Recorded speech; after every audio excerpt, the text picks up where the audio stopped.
Hello, my name is Sylvia Abbeyquaye. I used to be called Sylvia Abbeyquaye when I was in St. Rose's. I am from the 1990 year group. I am currently an assistant professor of nursing at the Mass College of Pharmacy and Health Sciences. And I'm also the CEO and founder of NSD Expert Education and Consultancy Services. I'm here to share favorite memory of St. Rose's.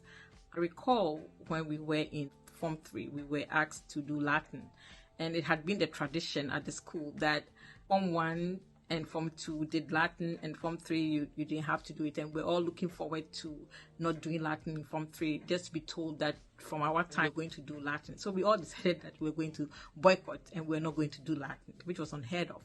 So Mr. J, our teacher, comes into class. This is he's kind of short, stout. He has this nice swag, or galleys we used to call it, and he always wore sunglasses, a little bit heavy set. So he walks into the classroom, and they were talking about us going to be doing Latin, and for some reason one of us decided to do, and that did not go well. So Mr. J was so upset with the class. He asked who said nobody would own up to it. So he kind of stormed out of the classroom and headed towards Sister Zita's office. And if you recall, the back of there's a pavement pathway towards the administration office. So he walks to the office, and before we know it, Sola is behind him. They are all coming up towards the classroom, and we knew we were in trouble. So again, they came and asked who said, and nobody would own up to it. And so it started to get worrisome. I knew that there were people in the class who actually knew who had said that or made that noise, but nobody would own up because we're covering our own.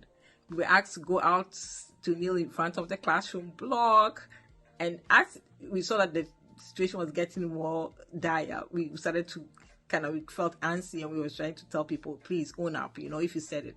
In fact, to cut a long story short, people did not own up. We ended up going to do farm work for all of that. They threatened to suspend the class. It was a trying time, but looking back at it now, there's so much that I look back at it, and those are some of the moments that I cherish, because we always wanted to outwit the authorities, and in so doing, either we found ourselves in trouble or there was some mischief that was always giving us some, I don't know if it was an adrenaline hype or anything like that. So those are some of the memories that I really miss St. Rose's. I really miss school. The one that is notable for me is being an author. So since I was young, I've always dreamt and wanted to be an author. So being able to publish not even one but two books, and actually coming out with my third book in a couple weeks, it's very exciting. Being able to impact knowledge to the nursing profession in the United States, for me, is a proud moment, and I'm very grateful to God for that opportunity. So this is my message to the current students at St. Rose's. Oftentimes, we do not do what we really love to do, or we do not aspire for greatness because of the fear of failing.